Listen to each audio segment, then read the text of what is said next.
ሰላም ክቡራት ተኸታተልቲ ኣብ ናይ ሎሚ ቪድዮ ክልተ ጠቐምቲ ኣፕሊኬሽናት ምስ ተዛረብቲ እንግሊሽ ክትራኸቡለን ትኽእሉ ሒዘልኩም መፅእ ኣለኹ። እዘን እንግሊሽና ከነማዕብለለን ንኽእል ኣፕሊኬሽናት ከመይ ጌርና ከምንጥቀመለን ሓደ ብሓደ ክሪአኩም እየ። ቅድሚ ግን ንዛ ቻነል ሓደሽቲ ዝኾንኩም ሰባት ከምዚ ዓይነት ጠቓሚ ቪድዮ ንኸይሓልፈኩም ሰብስክራይብ ግበሩ። ቀጥታ ዘርጋሕክዎ ቪድዮ ክመፀኩም መታን ድማ ነታ ናይ ደወል ምልክት ረምዋ። ሕጂ ግን ጊዜ ከየጥፈአና ተን ኣፕሊኬሽናት ብኸመይ ከም ንጥቀመለን ብሓንሳብ ንርአ። ንዓይ ታቤስት ዝብላ ኣብ መወዳእታ ክነግረኩም እየ። ንስኹም ግን ደስ በለትኩም ክትመርፁ ትኽእሉ ኢኹም። ተቐዳሚት ኣፕሊኬሽን ቶክ ኢን ትበሃል። ስለዚ ኣብ ፕሌይ ስቶር ከይደ ንዓ ክረኽባ ፍትን እየ። ቶክ ኢን ኢለ ዝፅሕፍ ማለት እዩ። ከም ዝትሪእዋ ዘለኹም ነዚኣ ትመስል ትመፀኒ። ስለዚ ኢንስታል ክብላ እየ። ከም ዝትሪእዋ ኢንስታል ምባል ወዲ ኣላ ኦፕን ክብላ እየ ማለት እዩ። ኦፕን ምስ በልናያ ከምዚ ዓይነት ኢንተርፌስ ተምፀልና ኮንቲኒው ዊዝ ጎግል ክንብላ ንኽእልና ወይ ድማ ኮንቲኒው ዊዝ ፌስቡክ። ስለዚ ምስ ናይ ጎግል ኣካውንትኩም ኮኔክት ገብርዋ። ከም ዝትሪእዎ ዘለኹም ከምዚ ዓይነት ኢንተርፌስ ከተምፅልኩም እያ። ቅድሚኡ ግን እቲ ናትኩም ትደልይዎ ታርጌት ላንጉጅ ትሓተኩም እያ። እሱታት ክትመልኡለኩም ዝተፈላለዩ ዓይነታት ሰባት እዮም ዘለዉ። ብዚ ዝተፈላለዩ ሰባት ዝተፈላለዩ ቋንቋ ክመሃሩ ዝደልዩ ስለዚ ካብ ዝተፈላለዩ ሃገራት ምዃኑ ክትፈልጡ ግባእ።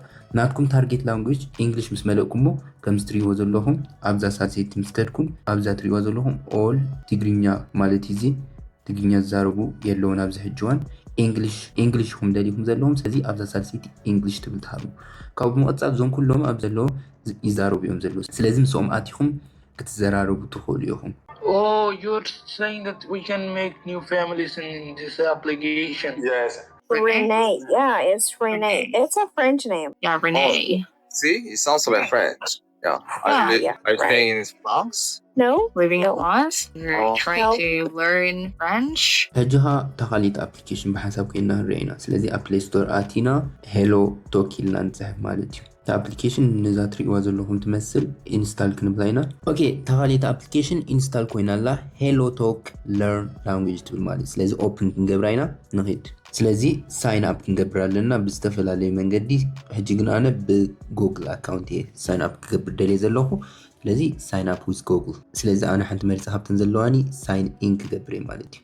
ኦኬ ከም ዝትሪእዎ ዘለኹም ኮኔክት ኮይነ ኣለኹ። ተመሳሳሊ ኢንተርፌስ ዘለዋ ምስታ ቀዳሚት ዝረኣናያ። ስለዚ ብሓንሳብ ኮይና ጁን ዚኣ ክንሪኣ ኢና። ሄሎ ቶክ ካብ ዝትሪእዎ ዘለኹም ፋይንድ ፓርትነር ትብል ዘላ። ከም ዝትሪእዎ ዘለኹም ከመይ ዓይነት ሰባት ኢኹም ደሊኹም ዘለኹም ኣብ ዝተፈላለዩ ሰባት ኣለዉ።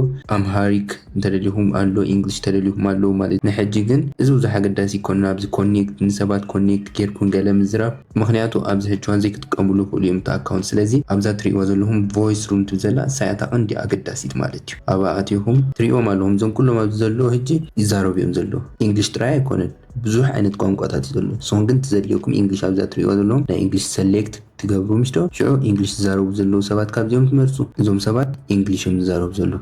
She's the only one speaking. Let me just speak with her. ክትኣትዉ እንተደልዮም ኣብዛ ትሪእዎ ዘለኹም ዝሃርም ኳ ናይ ኢድ ምልክት ኣብኣ ትሃርሙ ማለት እዩ። ስለዚ hello. Hi. Hi Elsa, how are you doing? Good. How about you? I'm also good. Where are you from? I am from KPK and I'm born and raised in a Middle East country, Saudi Arabia. Are you studying or working? I'm working. I'm a teacher. Hello. Hello. How are you? I'm fine. How old are you? I'm 5 years old. Are you the teacher who talked to me? I don't know, sweetheart. Have I spoken to you before? No, you did. Your English is very, very good. Yes, it is. Where did you learn English, Angel? From my dad. Massive amount. So that's what it means. So you can use it also to talk about like vast ocean.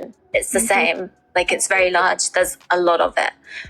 But you can also talk about people having, for example, if they know a lot. ከም ዝረአኹሞ ዝተፈላለዩ ሰባት ኣብ ዘለዉ እንግሊሽ ዝለማመዱ ንስኦም ኣቲኹም ክትዘራርቡ ትኽእሉ ኢኹም። መምሃራን ከይተረፉ እዮም ዘለዉ። ካብዚ ወፃኢ ድማ ናይ ዋትሳፕ ግሩፕ ኣለና። ምናልባት እዛ ኣፕሊኬሽን ሊሚት ክህልዋ ክእል እዩ። ካብኡ ንላዕሊ ክትጥቀሙ እንተደሊኹም ኣብ ዋትሳፕ ግሩፕና መፂኹም እውን ኣብኡ ክትደዋወሉ ትኽእሉ ኢኹም ከምቲ ቅድሚ ሕጂ ዝመስረትናያ ማለት እዩ። ስለዚ ጠቃሚት ኣፕሊኬሽን እያ።